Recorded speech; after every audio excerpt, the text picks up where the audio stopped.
जय हिंद all my dear students, आपका स्वागत है। और मैं आशा करता हूं कि आप कुछ नया सीख रहे होंगे और इसी के साथ मैं इस वीडियो को आगे फॉरवर्ड कर रहा हूं। करंट अफेयर अभी बेसिकली जो भी चल रहा है 18, 19, 20 तारीख तक का, वो मैं आपके सामने लेके आया हूं। और दूसरी चीज है, करंट अफेयर आपको अपडेट रखता है वर्ल्ड में क्या हो रहा है क्या नहीं हो रहा है। स्पेशली डिफेंस एग्जाम में, जो भी डिफेंस एग्जाम हमारे इंडिया में कंडक्ट होते हैं, यूपीएससी, सीडीएस, सीएपीएफ, जो भी एग्जाम अगर कंडक्ट होते हैं तो उसके लिए वेरी वेरी हेल्पफुल रहेगा मेरा सेशन। आप देख सकते हैं एनडीए, सीडीएस और सीएपीएफ। कोई भी जानकारी आपको चाहिए, इट्स माय व्हाट्सएप नंबर। आप क्या कर सकते हैं, मुझसे जुड़ सकते हैं इस व्हाट्सएप नंबर पे और मुझे व्हाट्सएप पिन कर दीजिए, व्हाट्सएप टाइप कर दीजिए, तो मैं आपको कोई भी डिफेंस से रिलेटेड जानकारी, कोई वीडियो आपको चाहिए तो आप बेशक कमेंट करिए, जिससे कि मुझे प्रोत्साहन मिलेगा, मैं मोटिवेट होकर आपके लिए वो चीजें करूंगा। ठीक है, यहाँ तक चीजें क्लियर हो गई। तो ज्यादा टाइम वेस्ट ना करते हुए हम लोग आगे बढ़ें। और आप क्या कर सकते हैं, टेलीग्राम ग्रुप ज्वाइन कर सकते हैं ओपला डिफेंस, और इस यूट्यूब चैनल को क्या करें, ज्यादा से ज्यादा शेयर करें। ठीक है, चलो आगे बढ़े।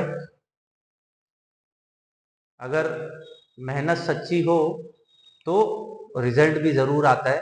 Basically NDA 2024 first exam conduct हो चुका है, तो अब जो उसके मुझे मतलब मिलेंगे क्वेश्चन पेपर, तो उस बेसिस पे हम लोग सॉल्व करेंगे और आपको आंसर की भी प्रोवाइड कर दी जाएगी। चलो, सबसे पहले India rising pulses import. Pulses दाल, India despite being a major producer consumer of pulses has significant increase in the pulse import. देखिए, इंपोर्ट अगर हो रहा है तो कहीं ना कहीं बहुत बड़ी समस्या है। एक्सपोर्ट करना हमारे लिए प्रिविलेंस होता है, इंपोर्ट करना हमारे लिए लॉस का कहीं ना कहीं सौदा होता है। और आपको अगर वॉइस का कोई इशू आएगा बीच में तो प्लीज थोड़ा सा मैनेजेबल कर लीजिएगा, यहाँ बहुत ज्यादा डीजे वगैरह भी चल रहा है। 2023-24 में इंपोर्ट है अप्रोक्स 3.74 बिलियन का रहा है और 45 लाख टन का प्रीवियस ईयर रहा। ठीक है, तो आप समझ सकते हैं कि हम लोग इंपोर्ट कर रहे हैं दालों को, जबकि हम तो सबसे ज्यादा दाल खाने वाले देश है। The government various measure to domestic demand price to check negotiate Brazil और Argentina for a long term import contract. देख सकते हैं ब्राजील और अर्जेंटीना, इससे हम लोग ने कॉन्ट्रैक्ट करके रखा है कि हम आपसे दाल लेंगे ही लेंगे। उसके रीजन ये है कि कभी कैसा मौसम हमारे यहाँ थोड़ा सा फेवरेबल नहीं होता है, और काफी सारी चीजें और भी फैक्टर करती है। हमारे किसान ज्यादातर कैश क्रॉप उगाते हैं, और आज दाल का रेट देख सकते हैं आप, 150 रुपए के लमसम दाले का रेट पहुंच चुका है। इसलिए हम लोग को मार्केट को स्टेबल करने के लिए क्या करना पड़ता है, इंपोर्ट करना पड़ता है। Government initiative and import sources, state supply policies and control prices. Government of India is allow duty free import yellow peel and 2024 duty पे अरहर दाल, उड़द दाल, ठीक है ना। तो हर तरीके के, जैसे अरहर, उड़द और येलो पीस दाल जो है, इसको क्या कर रहा है, इंपोर्ट कर रहा है। और ये कब तक करेगा, 2025 तक। Additionally the government has contract with the Mozambique, Tanzania और म्यांमार। हम लोग और कंट्री से इंपोर्ट कर रहे हैं, मोजाम्बिक, टांजानिया और Myanmar. 20,000 ton of urad dal will be import from Brazil, negotiate at the final stage, import अरहर और अर्जेंटीना। ठीक है, तो आई होप सो आपको ये चीजें पता चल गई होगी। देखिए, ये पढ़ना क्यों आवश्यक है, आपसे ये नहीं पूछेगा कि हमने कितना किलो कितना चीज लिया है, इंपोर्ट किया, नहीं। मतलब हमको इकोनॉमी के बारे में थोड़ा समझना है। जो भी सीडीएस और सीएपीएफ की तैयारी करते हैं उनमें इकोनॉमी का थोड़ा सा वेटेज ज्यादा रहता है, 10 से 12 क्वेश्चन कभी कभी वेरी कर जाते हैं। Factor affecting the domestic production. Several factor has contributed to the decline in domestic production. देख सकते हैं कि किस किस कारण की वजह से हमारा डोमेस्टिक मतलब खुद का प्रोडक्शन नहीं हो पा रहा। इरेक्ट वेदर कंडीशन, सबसे पहले यही कंडीशन होता है कि हमारे यहाँ जो वेदर है वो स्टेबल नहीं है। Shifting a cropping pattern due to better return for the other crop, जैसे कि कैश क्रॉप्स होते हैं तो कैश क्रॉप्स में अच्छा पैसा मिलता है। Paste and disease outbreak affecting yield and quality. देखिए, अगर पेस्टिसाइड से क्या होता है, सॉइल भी खराब होती है, और दूसरा जो आपके कीटनाशक होते हैं वो भी आपके सॉइल को खराब करते हैं। Inadequate post harvest storage and processing infrastructure, अगर आपने दाल का बुआई कर लिया है और दाल से आपको प्रॉफिट कमाना है तो स्टोरेज भी लगता है, तो स्टोरेज ना होने की वजह से ये सब चीजें होती है। Government is working toward improving domestic production, various initiative और हाई यील्डिंग वेराइटीज हम लोग कर रहे हैं। Strengthening the pulses value chain मतलब क्या करेगा, FSSAI फसाई, इसको स्टोरेज का बोला गया है कि भाई आप स्टोरेज के लिए कुछ फैसिलिटीज डेवलप करिए, और कहीं ना कहीं ये जरूरी है। अगर आपके स्टोरेज नहीं है तो ये खराब नहीं हो जाएगा, 1 महीना 2 महीना अगर इसको ढंग से नहीं हमने संभाला तो ये क्या हो जाएगा, खराब हो जाएगा। तो आप देख सकते हो। चलो आगे बढ़े। नेक्स्ट जो न्यूज है, Paytm approve by the NPCI for user bank migration. Paytm आपको सबको पता ही होगा, national payment corporation of India, NPCI, इसका फुल फॉर्म पता होना चाहिए। ठीक है, to migrate this user to another bank unified payment interference based payment system. ठीक है, तो इसका खुद का बैंक तो मैंने रिसेंटली में पढ़ाया भी था, आरबीआई ने इसको सीज किया हुआ है कुछ अनकंडीशनल वेज की वजह से। ठीक है ना, उस पर कभी हम अलग से डिस्कस करेंगे, बट उसने दूसरे सर्विस से कोलैबोरेशन कर लिया, किसने, पेटीएम से। The company has complete integration major banks like State Bank of India, Yes Bank, HDFC Bank and the Axis Bank. ये सब क्या कर रहे हैं, ट्रांजेक्शन कर रहे हैं, किसका, पेमेंट सिस्टम प्रोवाइडर, पीएसपी, आपको पता होना चाहिए। मतलब आप पेटीएम ऐप यूज करोगे तो ये सब बैंक जो है उसका इंटरफेरेंस हैंडल करेंगे, क्योंकि पेटीएम के पास खुद का बैंक नहीं है। तो payment system provider banks, NPCI approve and integrated. March 2024, NPCI allowed to migrate the third-party application provider model with the four enforcement banks। ठीक है, यहाँ तक आपको समझ में आ गया होगा, और अब ये सब चीजें देख सकते हैं। TPAP model, third party application provider such as Paytm to integrate with the multiple banks for the UPI payment system। Third party application मतलब जैसे आपका पेपैल हो गया, अमेजोन का हो चुका है यूपीआई, ठीक है, और कई सारे और भी ऐसे थर्ड पार्टी एप्स होते हैं जो आप यूज कर रहे होगे। TPA which is multi bank payment service provider, API model, जिसे national payment corporation of India, NPCI, और unified payment interference transaction hold कर रहा है। ठीक है, और Paytm is Indian multinational financial technology company, और कब बनाई गई थी, 2010 में, किसने, विजय शेखर शर्मा ने। ठीक है, तो आपको ये पता होना चाहिए, पेटीएम जो है एक फाइनेंशियल टेक्नोलॉजी कंपनी है जो कि 2010 में बनी है। Other digital payment service, mobile recharge, utility bill and QR code based transaction are there. Launch the wallet, wallet कब उसने लॉन्च किया था, 2010 में, सॉरी 2014 में। 2014 के टाइम पीरियड में यूपीआई धीरे धीरे फेस पकड़ने लगा। Become India first payment app to across 100 million downloads in 2017। तो आपको ये पता होना चाहिए, पेटीएम ऐसा बैंक था, या पेटीएम ऐसा वॉलेट बैंक था जो कि सबसे पहले लॉन्च किया गया था इंडिया के अंदर, और 100 मिलियन डाउनलोडर 2017 तक हो गए। चलो, आई होप सो आपको समझ में आया होगा। नेक्स्ट, व्हाट इज ऑरन और मार्क S2, या मार्स S2 बोल सकते हैं। तो ये क्या है, एडवांस स्टिल एयरक्राफ्ट इक्विपमेंट है, आपको ये पता होना चाहिए क्या है, ओरान और या मार्स 2 क्या है, एडवांस एयरक्राफ्ट इक्विपमेंट है, artificial intelligence technology, crucial role in helping Israel detect defend against the surprise missile attack by the Iran. ठीक है ना, तो बेसिकली ईरान ने क्या किया था, इजराइल के ऊपर बमबार्डिंग कर दी थी, मिसाइल डाल दी थी, तो इस वजह से सिस्टम बनाया गया। ओरान और the multi mission airborne recognitions and the surveillance system, इसका फुल फॉर्म आप देख सकते हैं, मास 2 का, is priced approximately 8,200 crore and is one of the most resourceful and compact stealth plane in the world. बिल्कुल, कैपेबिलिटी क्या है ओरान की, is a modified business jet embedded state of the art technology developed by Israel and the USA. तो किसने मिलकर बनाया, Israel और USA. It is capable to detect various threat, जैसे कि ballistic missile, drones, enemy aircraft. तो ये क्या कर सकता है, ये जो सिस्टम है ओरान और मार्स 2, ये डिटेक्ट कर लेगा बैलिस्टिक मिसाइल और एनिमी एयरक्राफ्ट को। Relay by the information, Israel fighter pilot operate Iron Dome defence system. ठीक है, तो इजराइल के काफी सारे जो फाइटर प्लेन्स है वो क्या कर रहे हैं, use iron Dome defence system. Significance क्या है इसका, AI equipment strength aircraft play a crucial role to Israel defense against Iranian missile attack. Iranian missile जो अटैक करी थी इसराइल को, तो उससे बचने के लिए ये बनाया गया है। ठीक है, दूसरा की पॉइंट क्या है इसका, Israel Iron Dome is a mobile all weather air defence system जो कि इंटरसेप्ट करता है और डिस्ट्रॉय करता है शॉर्ट रेंज रॉकेट मिसाइल को और अल्टरनेटिव, जो कि 4 से 70 किलोमीटर तक का रेंज हो। The Iron Dome begin 2007 it was first deploy in 2011। तो सबसे पहले इजराइल ने इसको डिप्लॉय कब किया था? 2011 में। और credit intercepting thousand of the rocket in the Gaza strip toward the Israel. तो पैलेस्टीन के वहां से जब हजारों मिसाइलें आई थी, उस समय आयरन डोम सिस्टम ने इजराइल को बचाने का काम किया था।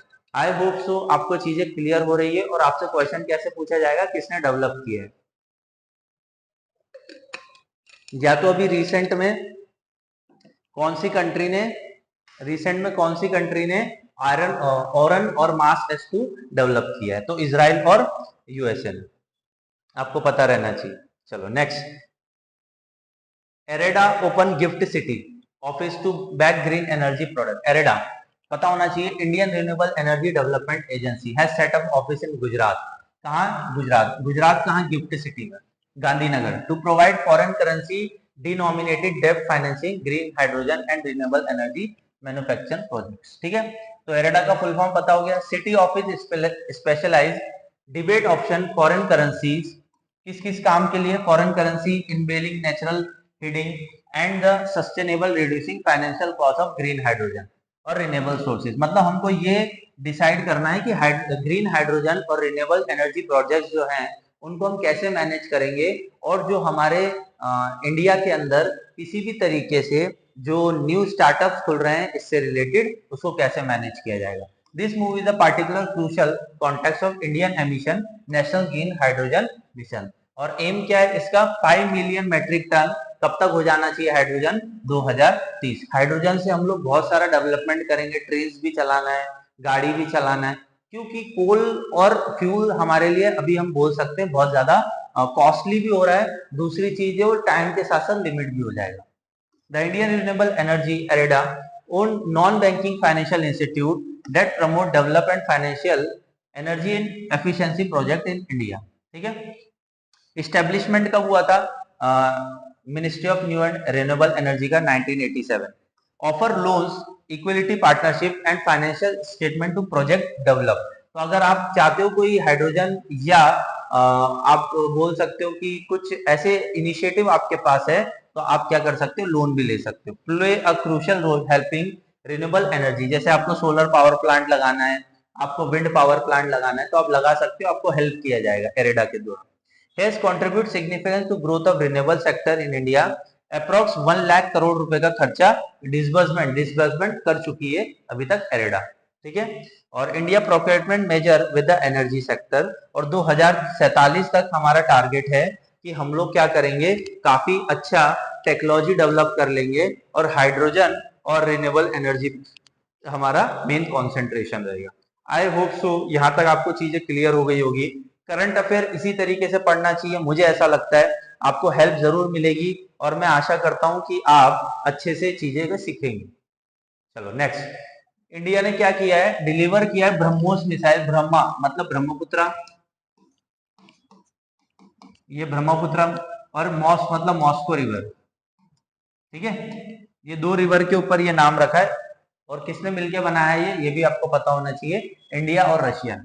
India was deliver first batch of BrahMos supersonic missile. तो आपको पता होना चाहिए ब्रह्मोस कैसी मिसाइल है? सुपरसोनिक क्रूज मिसाइल है। किसको दिया है हमने? फिलीपीन को। ये क्वेश्चन बनेगा, डेफिनेटली बनेगा। अभी वाले में तो नहीं बना, नेक्स्ट वाले में बनेगा, 1 सितंबर वाले में। The delivery is the part of 375 million deal. ये कितने की डील हुई है? 375 मिलियन की डील हुई है, और ये बहुत बड़ी डील है इंडिया के लिए। Deliver of BrahMos missile come at time of agitated tension between Manila, Beijing over the dispute of South China Sea. Philippines is expected to deploy their 3 batteries of the BrahMos system, the coastal area। और ये China से Philippine का थोड़ा सा चलता रहता है। देखो फिलीपीन छोटी कंट्री है और चाइना बड़ी कंट्री है, बट उसको अपने डिफेंस के लिए ये ब्रह्मोस मिसाइल चाहिए थी। BrahMos missile supersonic cruise missile develop किसने किया है? इंडियन डिफेंस रिसर्च और डेवलपमेंट ऑर्गेनाइजेशन मतलब डीआरडीओ और रशिया के एनपीओ ने इसको डेवलप किया। It is considered one of the most successful missile programme globally. High precision shift targeting capabilities है इसके अंदर, बहुत अच्छी मिसाइल है ये। अप्रोक्सीमेटली लॉन्च किया जा सकता है लैंड से भी, सी से भी और एयर से भी, और इसका रेंज है 290 किलोमीटर। तो बहुत अच्छी इसकी वो भी बोल सकते हैं रेंज भी है। और ये वॉरहेड कैरी कर सकती है 300 किलोमीटर तक का, और इसकी स्पीड है माक 2.8, मतलब साउंड की स्पीड से 2.8 स्पीड ज्यादा है।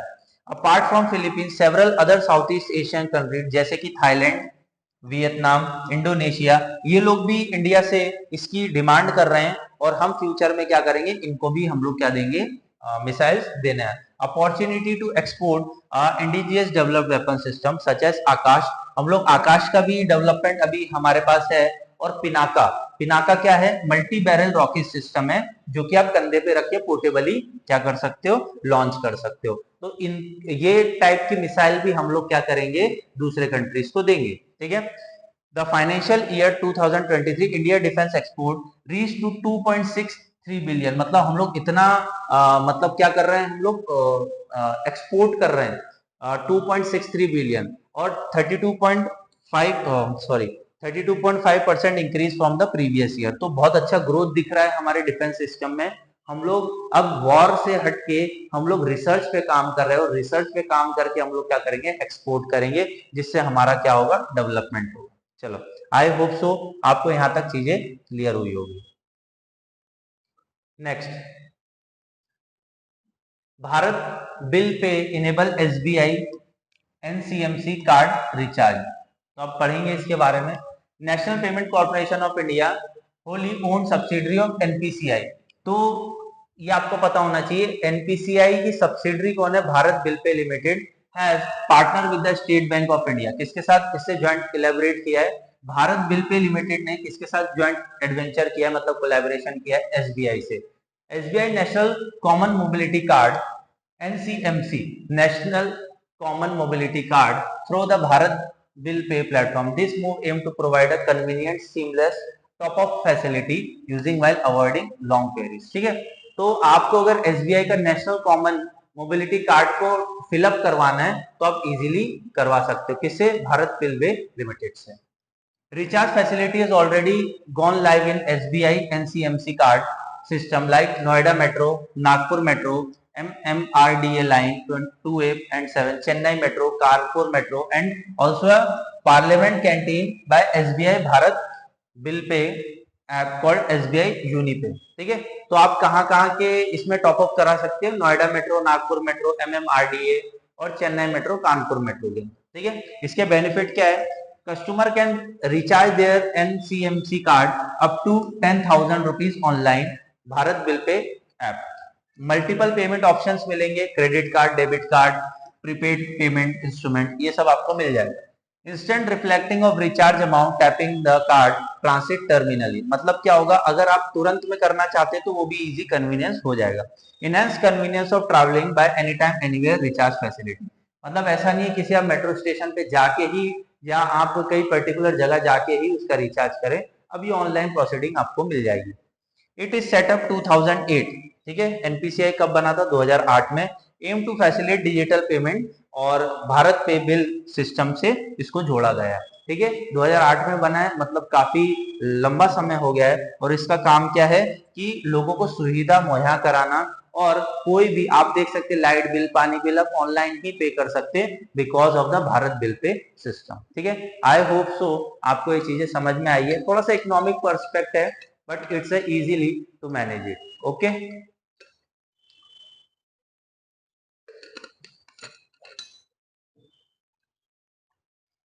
चलो आगे बढ़े।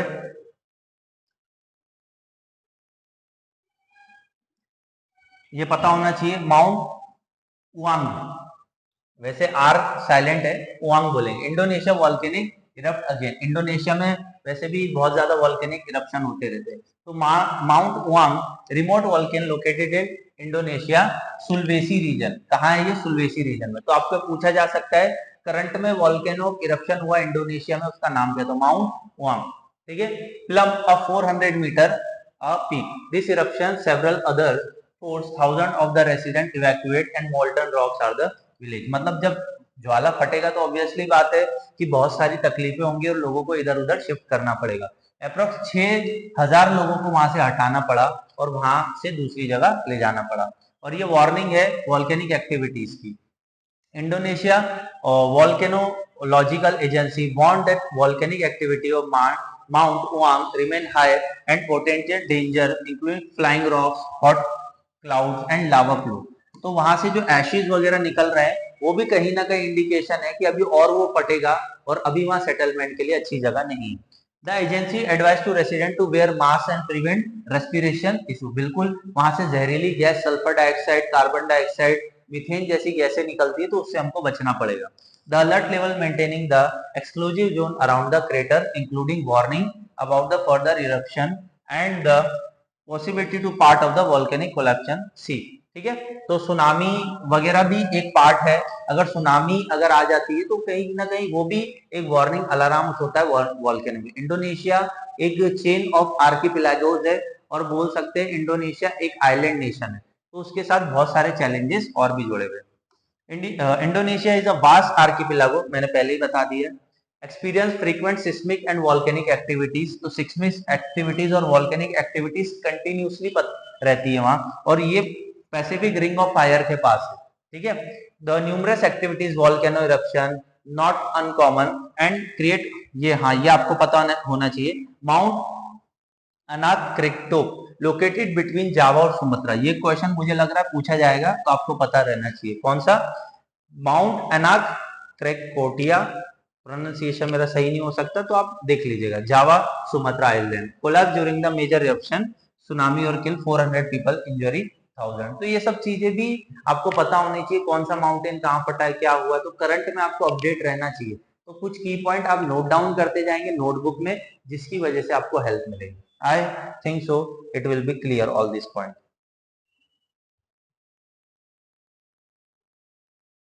Next, Pilogy 1 and 2 and Hausel 1 R3 North Korea test cruise missile. देखिए मैं कोई कोरियन इंसान नहीं हूं तो मुझे इतना पता नहीं है क्या प्रोनाउंसिएशन है, मुझे जैसा आ रहा है मैं बता दे रहा हूँ।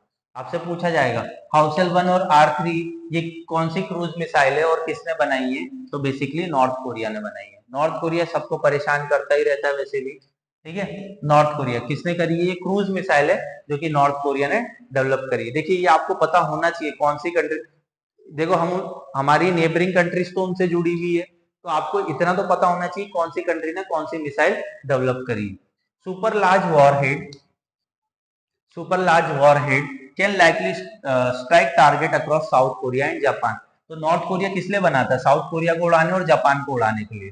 ठीक है, अब North Korea effect to enhance stand off strike capability against regional adversary.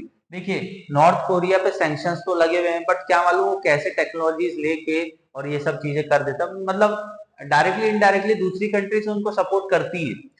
Make a significant addition of North Korea missile arsenal, क्या चाहता है नॉर्थ कोरिया मुझे नहीं समझ में आता। A new type of anti aircraft missile recently test by the North Korea. तो North Korea ने अप्रोक्स 5000 तक के रेंज वाले मिसाइल भी डेवलप करने का प्रोसेस चालू है उसका, और वो अगर डेवलप कर लेता है तो बेसिकली अमेरिका को भी वो टारगेट कर सकता है। एयरक्राफ्ट है, ड्रोन्स है, अपकमिंग मिसाइल्स है, ठीक है ना। Develop of missile is a part of North Korea effect to strength their defence capability. क्या करेगा पता नहीं, लोग वहां भूखे मर जाए, इससे अच्छा है कि भाई अपने उस पर काम करे ना कि मिसाइल बनाने पे। Cruise missile warhead test, North Korea also test a new type of anti aircraft missile called Pyolji 1 and 2। ठीक है, तो ये प्योलजी 1 एंड 2 क्या है? ये एंटी एयरक्राफ्ट मिसाइल है, और बाकी सुपर सोनिक मिसाइल्स वगैरह है ये हॉसिल 1 और R3 1। ठीक है, आई होप सो इतना आपको समझ में आ गया होगा, इससे ज्यादा आपको समझने की आवश्यकता नहीं है मुझे ऐसा लगता है, और इससे बाहर कुछ क्वेश्चन आना भी नहीं है, तो आप इसको नोट करते जाएंगे। Next, space debris. Space debris मतलब सीधी और सरल भाषा में, यहाँ से हम कोई भी अपना सैटेलाइट भेजते हैं उसकी एक समय सीमा होती है, और वो समय सीमा के बाद क्या हो जाता है? कोलैप्स हो जाता है। तो वो कोलैप्स जो पार्टिकल्स होते हैं वो धरती पे तो आ नहीं रहे, बट वो क्या हो रहे हैं? हमारे ग्रेविटेशन के बाहर या अर्थ के बाहर घूम रहे हैं। तो वो क्या कर रहे हैं? डिब्रीज, डिब्रीज मतलब कचरा, कचरा ही कर रहे हैं यूनिवर्स को। तो वही चीज पे हमारा डिस्कशन है। ठीक है, तो बड़े बड़े साइंटिस्ट का कंसर्न रहा है कि जो स्पेस डिब्रीज है ये हमारे मतलब आउटर सरफेस के लिए बहुत ज्यादा हानिकारक है। As a number of satellites in earth orbit continues grow and unpredicted rate, experts are raising concern about the potential impact of space debris।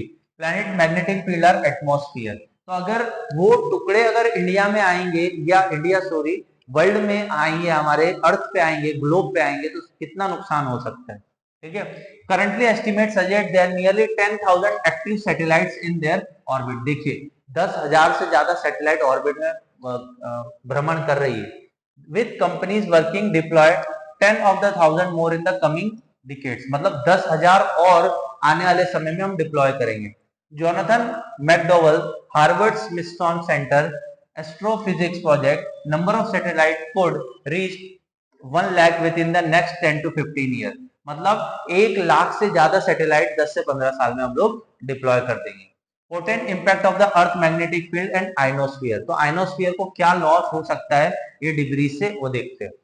The influx of metallic debris, defect rockets and satellite could disrupt ionosphere and magnetosphere, which are essential system protect Earth atmosphere, sustain life of the planet। मतलब जो हमारे meteoroids वगैरह आते हैं वो भी ionosphere में क्या हो जाते हैं, मतलब उसके फ्रिक्शन से खत्म हो जाते हैं। पर डिब्रीज इतने सारे हो जाएंगे तो कहीं ना कहीं वो हमारी लेयर आइनोस्फीयर को इम्पैक्ट करेंगे। ठीक है, the ionosphere located the rough 48 to 965 kilometer above the earth surface। Atoms molecular become the ionized by solar radiation, create a layer of charged particle, reflect radio waves and the long distance communication। तो ये important है, ये star mark कर लीजिए ionosphere के बारे में। ये आइनोस्फीयर का डिस्टेंस कितना है, ये फैक्चुअल डाटा है, आप ज्योग्राफी में भी पढ़ते हैं तो आपको पता रहना चाहिए। सबसे बड़ा प्रॉब्लम क्या है, the scale of problem। current estimates suggest that amount of metallic ash dumped into the ionosphere। तो आइनोस्फीयर उसको खत्म तो कर रहा है बट उसका फ्रिक्शन भी तो खत्म होगा, और जब फ्रिक्शन खत्म होगा तो वो फिर क्या आएगा, अर्थ की तरफ मूव करेगा। Multiple Eiffel tower worth of the debris unlike meteoroids which are small and contain only trace amount of aluminium. तो देख सकते हैं मेट्रॉइड तो हिट कर रहा है, उसके साथ ये सब भी हिट करेंगे और वो भी एल्यूमिनियम के सब्सटेंस। तो हमारे लिए कितना बड़ा चैलेंज हो सकता है। तो स्पेस डिब्री, देखिए सैटेलाइट अगर भेज रहे हो तो सैटेलाइट नीचे लाने का भी बंदोबस्त होना चाहिए। अगर वो वर्किंग कंडीशन में नहीं है तो वो नीचे तो आनी चाहिए ना। तो ये भी हमारे सामने सबसे बड़ा चैलेंज उभर के आया है। I think so you will clear all this point।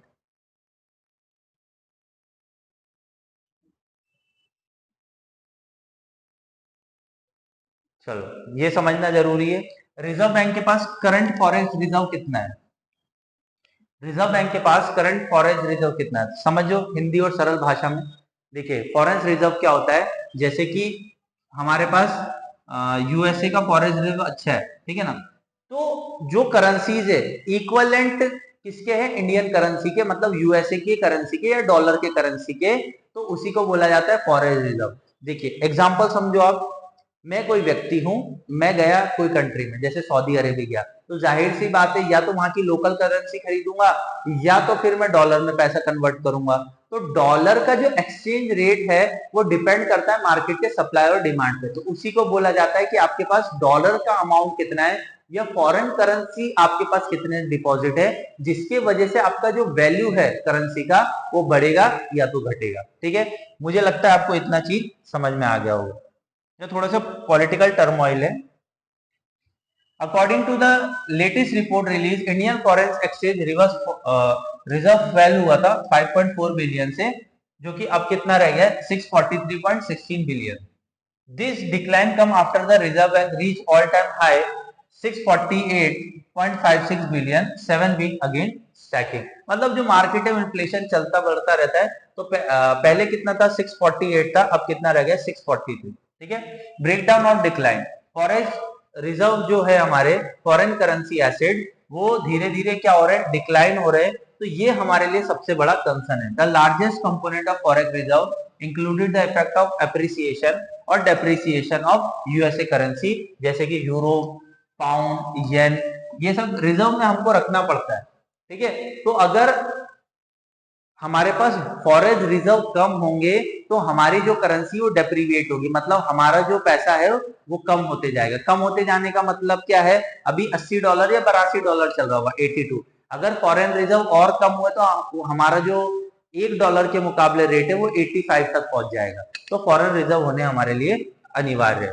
ठीक है, वेट अ मिनट।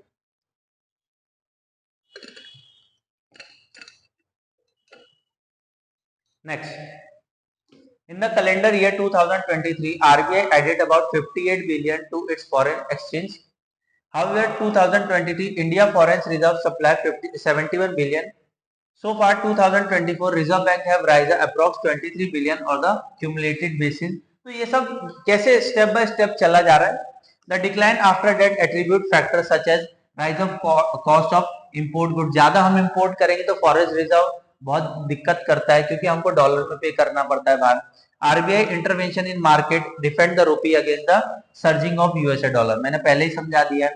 अगर $1 इक्वल टू 82 रुपीज है तो अगर हमारे पास फॉरेन रिजर्व कम होंगे तो इसका रेट बढ़ते जाएगा और इसका रेट बढ़ेगा तो फिर 85 फिर 100 भी हो सकता है. तो हमको रिजर्व चाहिए होता है. About foreign reserve, foreign asset as control by Reserve Bank of India. कौन कंट्रोल करता है? Foreign asset Reserve Bank of India. तो पता होना चाहिए.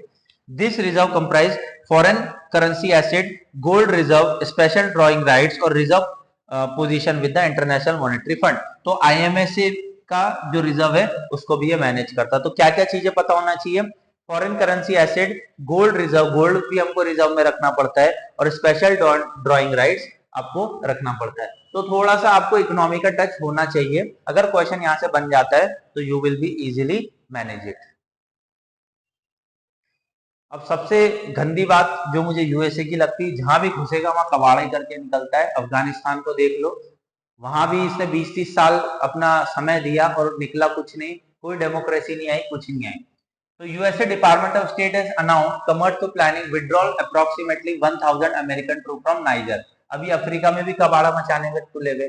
ये जितने भी गोरे लोग हैं, रेसिज्म पे तो नहीं जाना चाहिए, बट आप देख सकते हो जो यूरोपियन नेशन है वो हमेशा कहीं ना कहीं किसी कंट्री में घुसी है और वहां का कबाड़ा करके ही निकली. ठीक है. तो decision make by significant shape of US foreign policy. Africa participate a Sahel region hotspot extreme activism. इनका क्या कहना है कि हम क्या करेंगे, वहां से कोई भी उग्रवाद नक्सलवाद सबको हटाएंगे और हम क्या करेंगे, डेमोक्रेसी लाएंगे. और डेमोक्रेसी में भी क्या, पपेट चाहिए उनको कि जो हम कहे वही होना चाहिए. वहां के रिसोर्स, अफ्रीका बहुत अच्छा रिसोर्स वाला है, तो रिसोर्स हमारे पास होने चाहिए.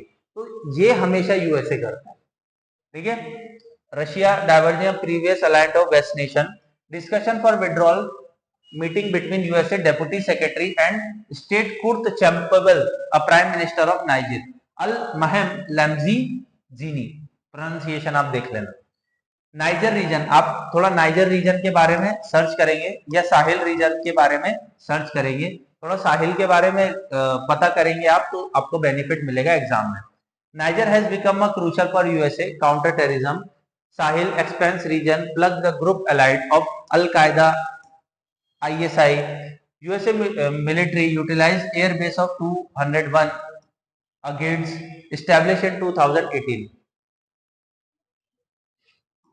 ठीक है.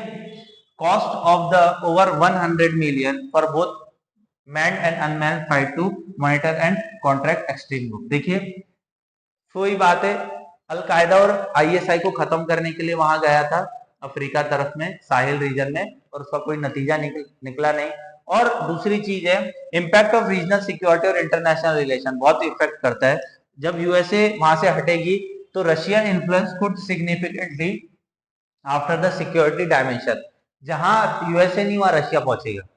साहिल region, the reduction of USA military engage raises question about the future of counter terrorism and stability in the region. हाँ, क्योंकि वहां जो है लोकल उग्रवाद भी बहुत है, दूसरा अलकायदा वगैरह ISI ये सब भी वहां एक्टिव है. तो अगर यूएसए चला गया, पहले तो खुद ही भड़काता है और बाद में क्या करता है, विड्रॉ कर जाता है. Meanwhile Russia expanding footprint could lead different military tactics and priority potential affecting the combat extreme groups. ठीक है. तो रशिया अब मुझे लगता है वहां कुछ करेगा. And further USA reiterate some analysts to respond the changing of local sentiments. There is a increasing resistance for military presence. देखिए वहां के जो लोकल लोग हैं वो तो आंदोलन करेंगे, वो तो उनके रजिस्ट करेंगे यूएसए मिलिट्री को, क्योंकि वो मानते ही हैं और वो जानते भी है कि यूएसए की जो मिलिट्री है वो क्या कर रही है, अपने सिर्फ रिसोर्सेज के लिए अपना पैर जमाना चाह रही है. तो आप थोड़ा साहिल रीजन के बारे में सर्च करें, जिसकी वजह से आपको पता होना चाहिए साहिल रीजन में कौन कौन सी कंट्रीज आती है. आई होप सो जितना सफिशिएंट है उतना मैं बता दे रहा हूँ. कभी आपको और किसी चीज पे वीडियो चाहिए तो बिल्कुल मुझे आप बोलिए, मैं उसको अच्छे से एक्सप्लेन करके आपके सामने रखूंगा। कुछ टॉपिक्स ऐसे होते हैं करंट अफेयर में जिसको आगे बढ़ जाना चाहिए, और अगर आपको अच्छा लगा हो तो लाइक शेयर और कमेंट जरूर करें और सब्सक्राइब भी करें। तो आपको बस क्या करना है, ज्यादा से ज्यादा आपका प्यार दिखाना है और ऐसे ही हमारे चैनल को आगे बढ़ाना है। Thank you all.